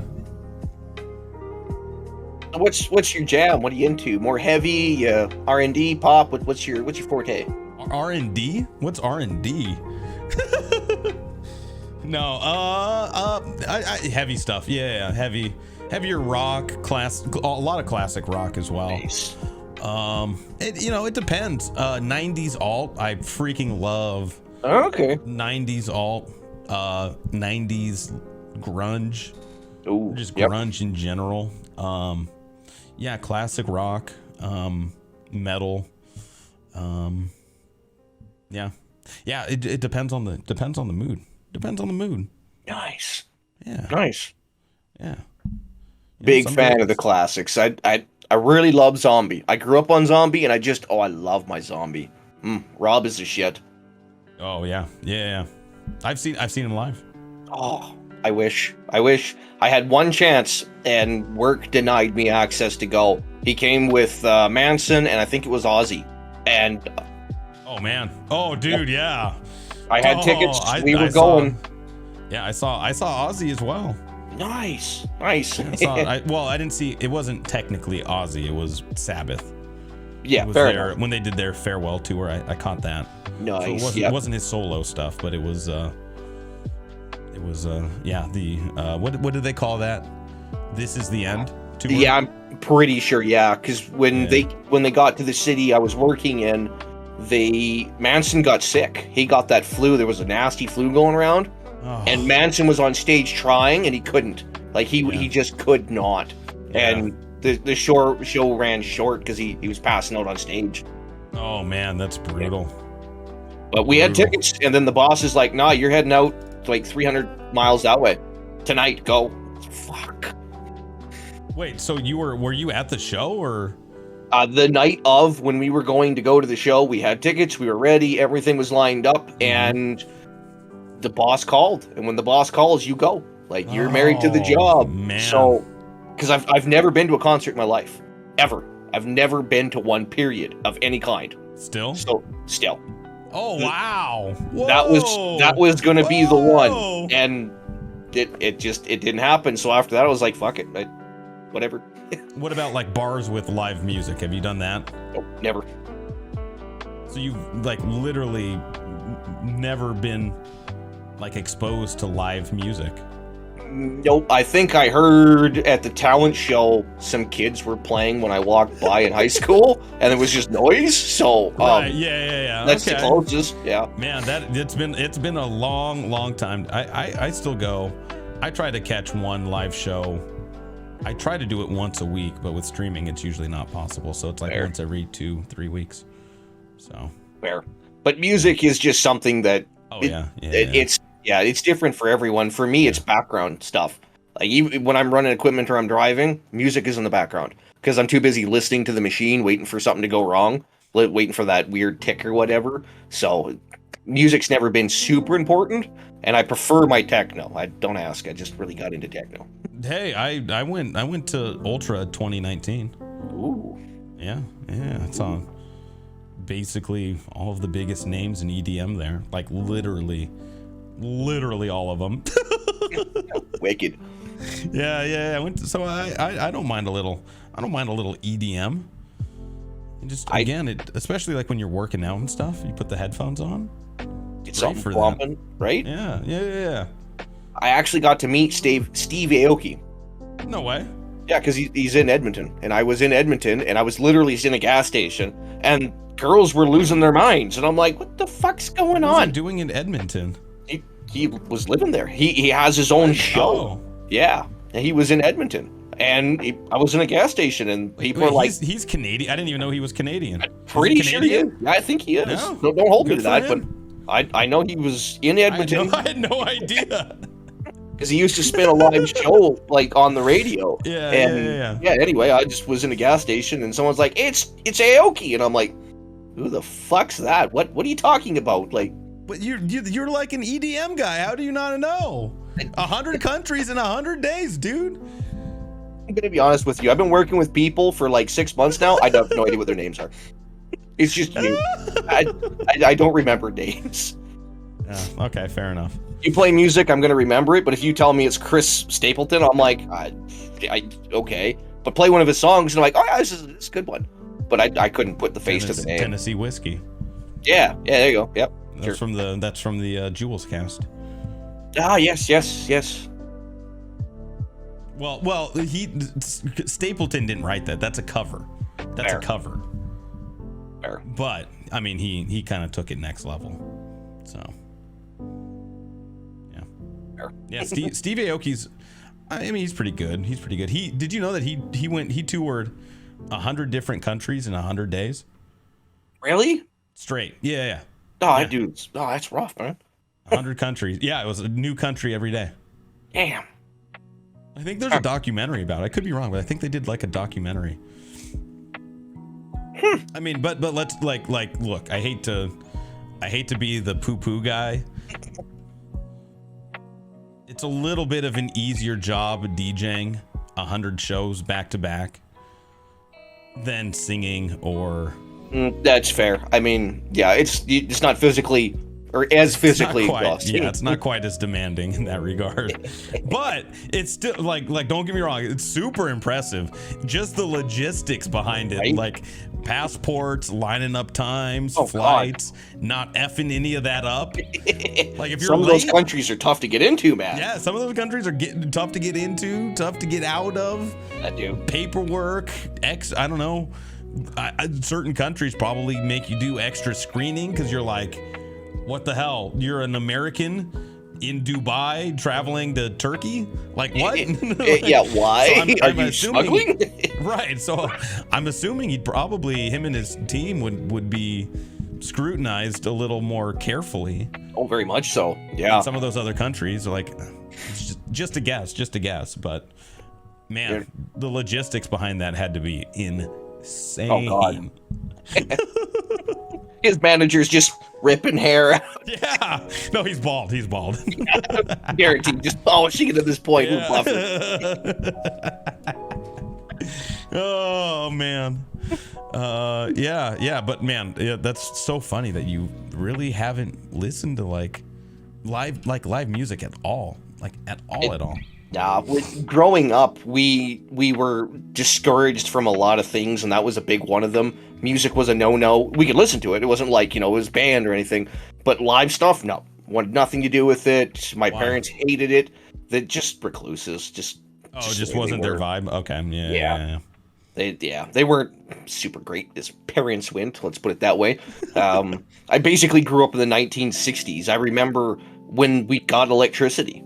It blew my mind. Like, we had electricity. This is neat. Wait, what? What? Just a kid. We got electricity. I think I was 10 when we actually got electricity. We had a generator we could use, but we didn't. If you wanted heat, you cut wood and put it in the stove. Okay. If you were hungry, you went and caught it because we didn't have food. That's just how we lived. Wow. Water, you go that way to the well, get a bucket, and bring it back. That's how you get water. Like the sink had a garden hose that just ran out the wall for a drain. That's how the sink worked. It just dumped on the ground. That's crazy. Yeah. They wanted to live that way. They wanted to, be farmers and as time clicked on, they had no choice but to upgrade shit. Right. Kind of get with the times a little bit. Yeah. Basically, yeah. You were living a real life survival game. It was not pleasant. It's real life Harvest Moon over there. Yeah, I could teach you about 9 different ways to kill a partridge and skin it out. Put it in a pear tree. Wow, that's crazy. Do you think that's why you like survival games? Very, very possible. I enjoy base stuff because I get it. Yeah. You ever play Icarus? I bet you'd like Icarus. I have not. I've been looking at a few different ones here recently. What the hell? There was a couple ones. Icarus. You might like it. That one's pretty hardcore, but and it's kind of supposed to be played with groups of people, but if you play it solo, it's a lot of fun. Nice. It is challenging. It is challenging, but that's what I like about it. So I'd look into Icarus, and they're still updating and developing and adding to it. Ooh, so the I game's like only that. getting cooler. Yeah. So, and it has a very good foundation. It's really well thought out, complex. Not the story is pretty basic, very, very, very basic. But if you can get around that and just focus on the survival, Nice. Got some good mechanics it's super going. solid. It's got some good mechanics. Yeah, Yeah, I streamed it a couple of times. I mean, I could play that game and have a lot of fun with it, but because there's no story, there's not a whole lot that is gripping to the viewer. Yeah, that's streaming, man. Streaming in general. I haven't been. Act. It's tough. You have to balance entertainment with your own entertainment value of the game. I mean, it's tough. Right. And that game has next to no dialogue. There's a little bit when you drop in at the beginning of the mission. But other than that, there's no dialogue, no real story to follow. It's just you and survival. So it's a great game to play, and especially if you have friends, because then you're kind of bouncing ideas off each other and ways and places to build your base. And because what it is you're traveling to these this planet, right? And there's all these harsh. Well, the story of the game is that this planet was supposed to be terraformed by humans, but they effed it up, and so now there's all these crazy weather patterns, and it messed with the animals. So there's crazy animals in the game at times. I think I've seen this. I was watching like the top 20 whatever coming up on YouTube. I was just listening at like a podcast deal. I'm positive I saw it. It looks super good. Most of it's kind of Arctic based. Yeah. But there's different. There's like savannas and jungle environment as well. But it's a super fun game to play. Just for me, there's not a lot there to keep me like going on the streaming front, because it's hard to add stuff to it. So. I feel that one. But if you like survival games, that's a fun one. Be worth getting into. Green Hell is another one. I do like streaming that one because it's got a pretty good story. It's cheesy. The story is cheesy as hell, but it's something to follow. One. It's I always wind up with worms, and then I go crazy, and I die. Yeah. Okay. So that was like Green Hell was the first non-Darkest Dungeon game that I started streaming. Nice. I really liked it. Yeah. I did it on the hardest difficulty way back in the day, but I'm gonna revisit it. I'm gonna revisit that one because they added a whole new storyline to it. I've seen that. New like campaign. Yeah, there was a massive update, and they got like tribal guys with big masks and stuff going on. Yeah. Well, those were already in the game, but right, yeah.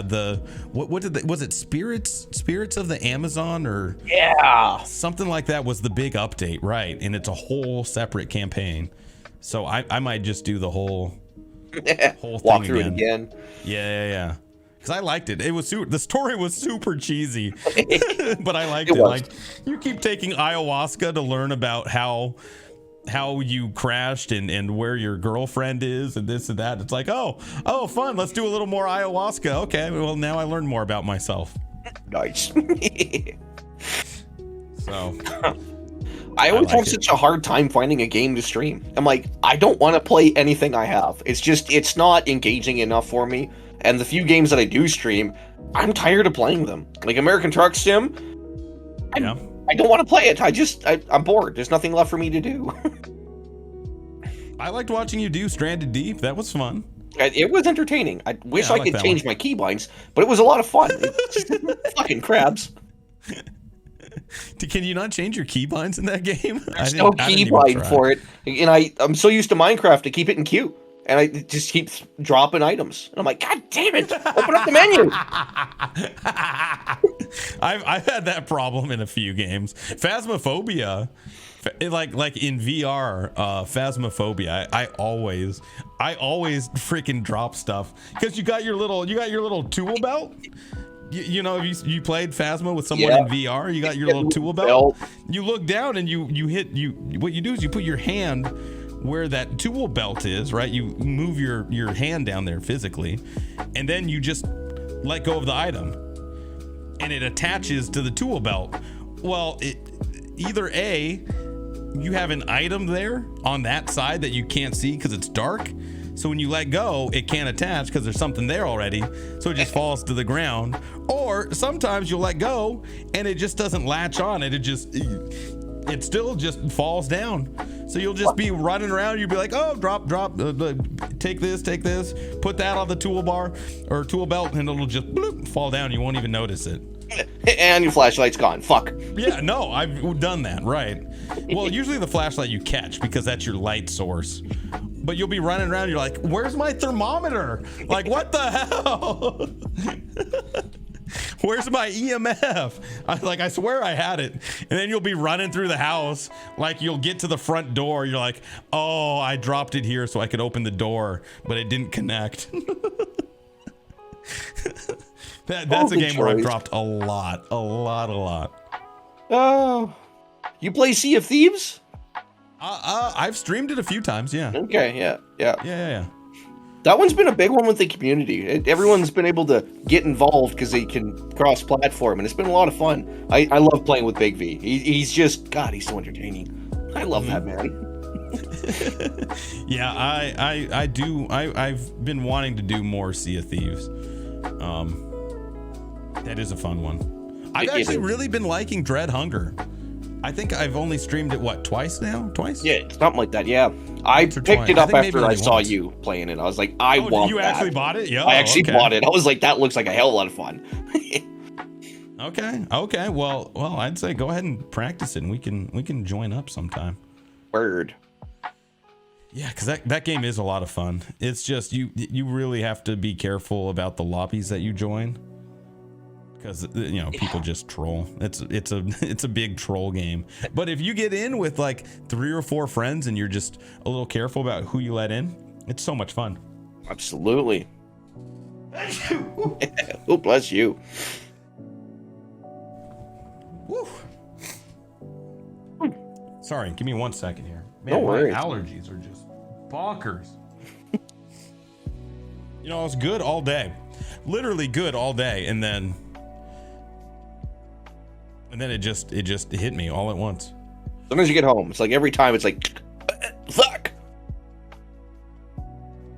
Yeah, it was. I don't know. Where I live, it's supposed to be one of the worst states in terms of allergies, and like I said, I already had problems with allergies even before coming here. In a relatively low. Like in terms of allergies, like a pretty low pollen area. But man, down here it's just like it's next level. even my boss, who's lived in the area for I think like 20 years or 25 years or something like that. He even gets roughed up by it. I'm like, holy cow, dude. Damn. Yeah, like if he's getting roughed up by it. Halo's in trouble. Halo is in a lot of trouble. But he was like, he's like, I almost didn't come to work today. I almost had to work from home. I was like, I know. I'm like, I'm right there with you, man. Feel the pain. Yeah, I know. I feel bad. Well, I'm usually not this. I'm a little more stuffed up now. But like even at the office, like I'll be like clearing my throat and stuff, and I'll be like, don't worry, it's just allergies. Yeah. It's just allergies. Oh God. Oh, I hate that. You go somewhere and you sneeze once and everyone's like, oh, it's like, calm down, it's an allergy. Like, geez, take a pill. Yeah, luckily everyone's been cool, but I could see that. I could see it getting out of hand. Oh yeah. It depends on where you're at. Luckily here, people are calming down finally. It's okay. We're alive. We're moving on. Yeah. That on the Corona front, has it really started to calm down just like recently? Yeah, I'd say the last 2 months, and there's a lot of politics that fall into this shit. But our government came out and they're like, well, we were thinking about, maybe in the future, not too far, we'll pull the restrictions back. The whole convoy came in, made a big mess, and like a week later, they're like, oh, we're magically gonna pull them out. This is the later time we were talking. It's like, you lying sacks of shit. Hopper, you and your unacceptable views. Yeah, that's the problem. So people have all backed off, and it's gotten better. There's a few people, and I understand everyone's got their own opinions and they do what they want. Just stop bothering me about it. People around here, about February last year, February 2021 is really when things opened back up. And so, and we've only had 2 months. Yeah, we've been pretty good for about a year now. Once because I went to a couple of shows in February where they were just letting anybody in.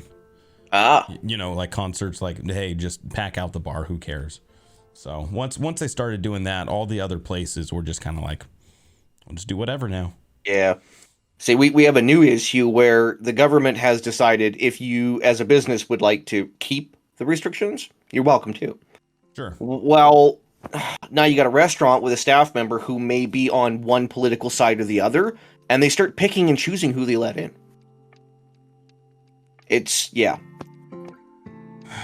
Well, I mean, I don't know. In terms, it's not easy, right? It's really not, because we called a restaurant and they're like, yeah, no, you have to have all the stuff and everything still here. I was like, oh, okay, well then we'll give you a pass somewhere else, right? Yeah.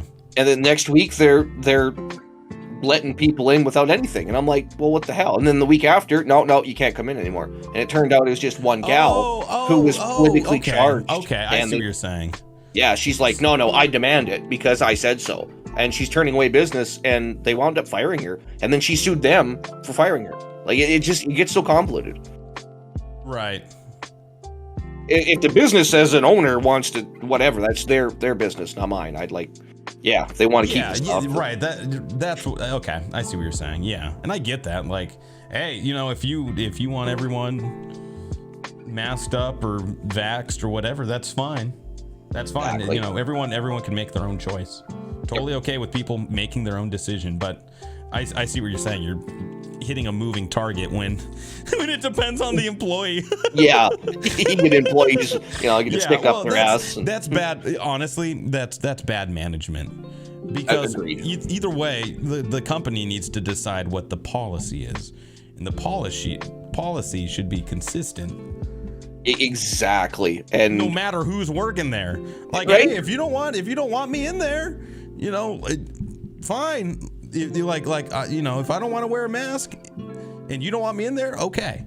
Or other way around, like, hey, if it's just open, okay, fine. I could live with either one of those, totally fine. Make a fucking decision. Just make the decision and keep it consistent. Exactly. Don't let your employees run your business. Don't let those kids run it, man. Yeah. Yeah. Because then you're just like, what the hell? Am I allowed to go here today? What? How are we feeling today? Basically. Am I getting my sushi fix or not?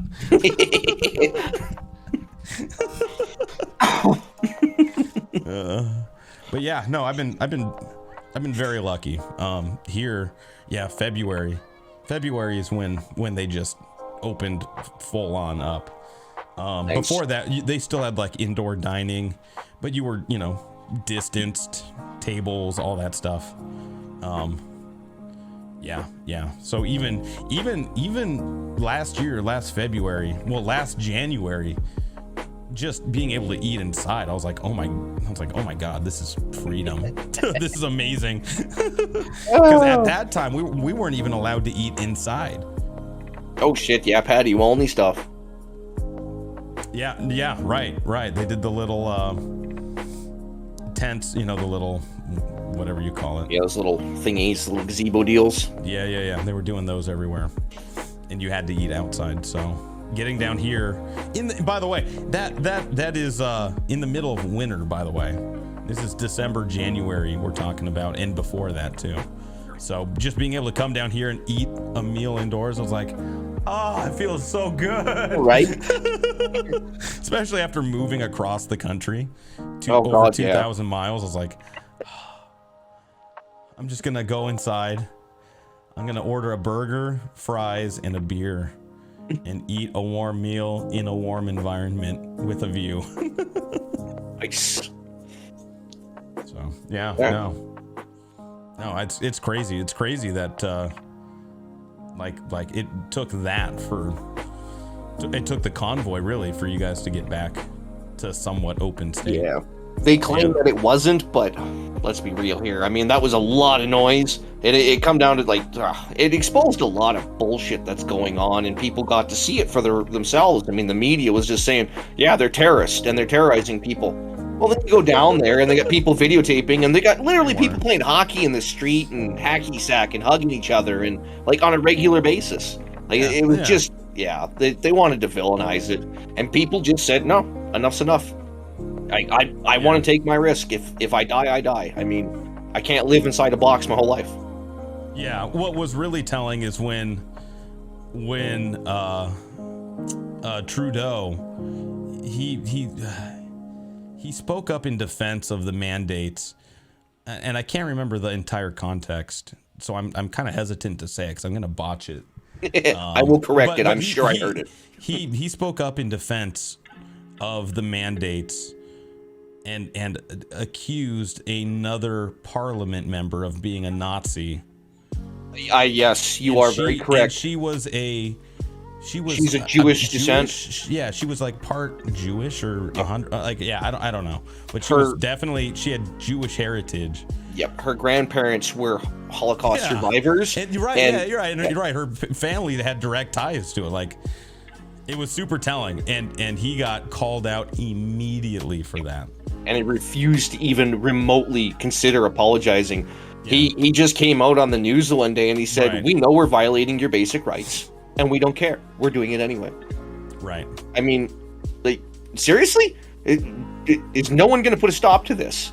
And there's just nothing anybody could do, and people just decided, you know what? As the people, we're just going to stand up and take it back. And they raised over $1.36 million to send these couple hundred trucks out there. And it turned out to be thousands and thousands of trucks. I think there was 4,000 that showed up. Yeah. And then they called SWAT in, and the UN soldiers started pouring in. It's just a mess. Right. And my whole point was like it was telling that things were changing in Canada when Trudeau started getting called out for some of that stuff, because it's not fair. It doesn't matter what side of the aisle you're on when all you can do to defend your policy is name call. Yep. And that was like the most blatant use of complete meaningless name calling that you could ever stoop to. And when you start to see people being called out for some of those just outrageous statements, that's how you know that things are really starting to change in Canada, in your country. So it's shifted so much. I've said this before. If I was to ask you, what does it mean to be American? Most people are going to have an answer as Americans. They're going to tell you whether, regardless, what side of the aisle they stand on. Sure. They're going to tell you what American means. What it means to be Canadian means you live here. That is it. That is where the line's drawn. We've lost all our past tense. Like, we are nothing anymore. We're just these friendly people who live in a frozen wasteland. It's not all frozen. When you see minus 40s and 50s, come talk to me. What about closer to the border? Does it get that? It doesn't get that cold closer to the border. My friend, I live 40 minutes from the border. We had minus 40 from the border. Minus 40 at the border. Yeah. Yeah, our winter down here, southern Alberta, I'm literally 40 minutes from the Coots border, and we are on average minus 25 to minus 40 from November till sometimes February. usually end of February, and then it warms up to -15, 0, -15. Like it's Oh wow. Okay. Yeah. I It's think still it gets that cold. Oh man. Oh yeah. Okay. Yeah, and then you go north, and it gets colder. Yeah. Well, yeah. Yeah. Yeah. That's crazy. It's not pleasant. No, I wouldn't be able to do that. Neither can I, but the wife refuses to move. You do. But yet you do. Yeah. Your humanity triumphs. My need to continue my habit of gaming triumphs. I needed a paycheck. Yeah. Oh, there you go. See? Yeah. Right. Exactly. If you go outside and you take a leak on the ground, if it freezes before it hits the ground, you shouldn't live there. That's long and short of it. Yes, that happens. I don't doubt it. If it gets that cold, I don't doubt it. I've never seen it. I've never seen it in my entire life, and I don't want to. I get cold well, obviously you start to feel cold like 40s, 30s. But once it gets down to like the teens or even like low 20s, that's when it's like, dude, I do not want it. This is brutal. And I couldn't imagine being like that cold, that cold. The coldest I've ever seen in my life was in Fort Smith, Northwest Territories, -63. That's it. Wait, -63? -63. Is that including wind chill, or is that the actual temperature? That's the actual temperature. Not a breath of wind up there. Like smoke just goes straight up. It doesn't blow away. It's just. Where is this? Fort Smith, Northwest Territories. It's as far north as you can go. It's basically the Arctic Circle. Okay, yeah. So it's basically like you're like Alaska at that point. Yep, it's in the same context as Alaska's across. Yeah. Fair enough. We were drinking one night and we ran out of ice, so we just filled the ice tray. You go put it outside, close the door, count to 5, open it, and you got frozen ice. Perfect ice cubes. Ready to go. Hey, ice. Yeah, hard pass. Anything survives. Like Christ. No. I like snowboarding. Snowboarding's fine. You know, it's cold out, but you bundle up, you're good. You're good. I can handle that kind of cold because you can bundle up and you're good. Negative anything, probably hard to bundle up, man. You need way too many layers. Yep. That ain't for me. I wish, but this is as far south as we go. I technically live in a desert. We have rattlesnakes here. This is our version of desert. Hey, there you go. Well, yeah, there you go. See, I live in the dinosaur capital of the world. Actually, I didn't know that. Yeah, we have the Royal Tyrrell Museum. They have over 2,000 different specimens there, fossil finds. Right where I live is where they pull out all the Mosasaurus. We have an ammonite mine here, and they pull out all the. Yeah, this was all an ocean apparently, so they pull out the what? Mosasaurus. Mosasaur. Okay. Remember the one in Jurassic World when it comes up and eats a shark and goes back in? Oh yeah.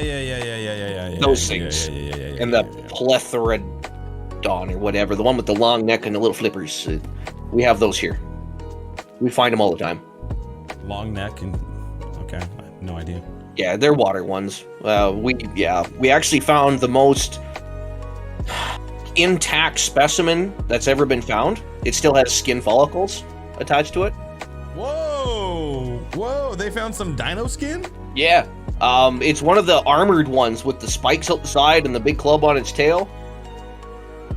Okay, yeah. Okay. Yeah, they found one up where I was working at the Suncor mine, and from what they understand, it got stuck in an oil pit, and then it just got sucked in and it suffocated. But because it's in petroleum, it literally locked itself in and petrified it. And there's still skin follicles, and you can see the lines, and they have it in the museum. I have pictures of it. It's super cool.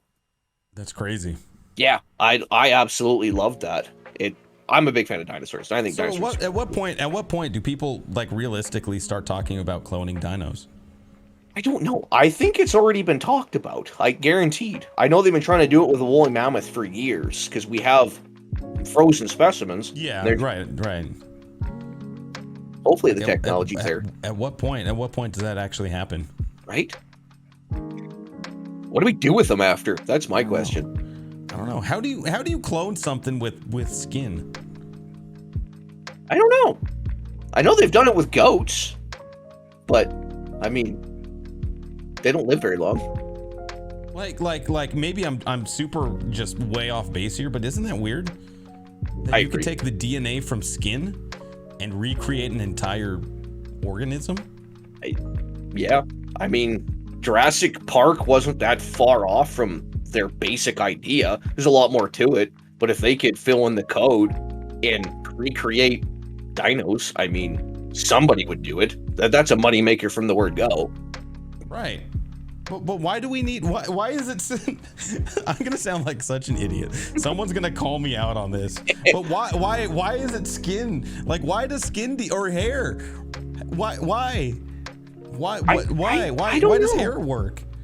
I wonder if it just contains, you pull the hair out, right? They're like, oh, that's got DNA. Yeah, I wonder if just that has like a full structure of the DNA of whatever specimen. It might have a full code or whatever the chain is. I don't know. Starting to get super deep. I know. I didn't go to school, man. Well, I fix motors for a living. Like, give me a break. I make shit. I move dirt. Well, look, I don't know. It makes me like think about it. Like, have we been doing it this whole wrong with like all this like jizz and stuff? What, can we just take hair and would that work? If it's all DNA, what's the difference? What, right?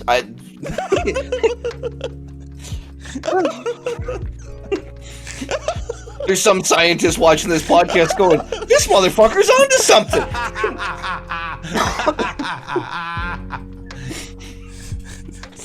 Oh, Christ. It's the first baby conceived with hair DNA. Oh, God. Artificially inseminated with human hair. Like, what if that's the case? What have I been doing with these things the whole time, man? Getting them kicked and stomped on and stuck indoors, like zipped up. What the hell? I don't need them.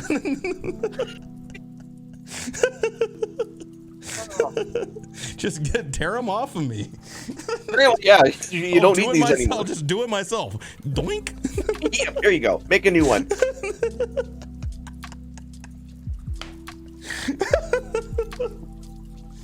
It's kind of weird, right? It's kind of weird. This is why we're not allowed in scientific communities. This because is why this is definitely why.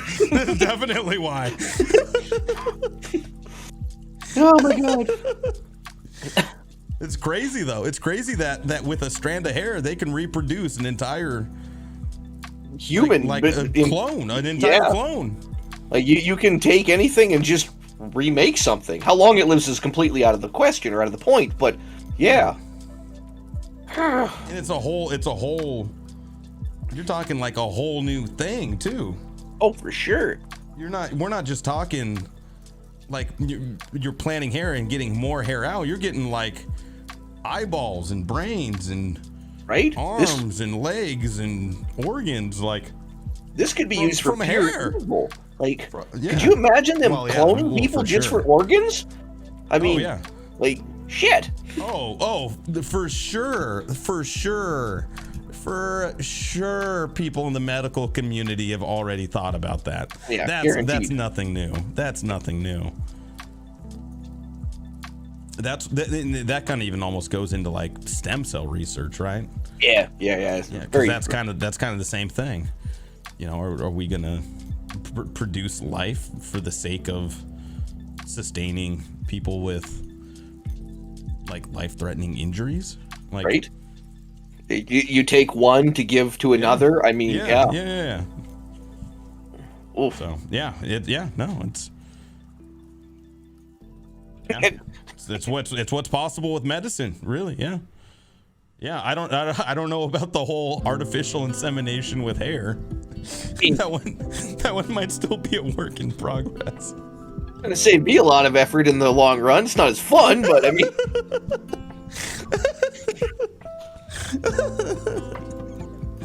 Oh man, but it's crazy to think about that. You're like, from a little piece of skin, you could reproduce a whole being, like every part of a being.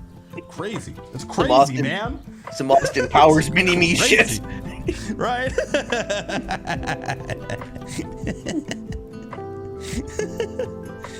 Oh man. What time is it? Oh, I have no idea. I should probably get going. It's getting late. Fair. I gotta do some setup for tomorrow. So, anyways, my friend, I think we're gonna call it here. Wicked. Unless you had something else you wanted to talk about. No, not Anything really. in your heart and in your soul. Kind of feeling heartless today. Okay, so am I. All right, my friend. Well, this is fun. Absolutely. And yeah, we'll have to do this again. Thank you. Well, thanks for tolerating me for this long. No, it was my pleasure, man. It was a fun chit chat. And you take care. And yeah, we'll have to do this again. Hey, thank you so much. Enjoy your night, and we will catch you later, my friend. Later.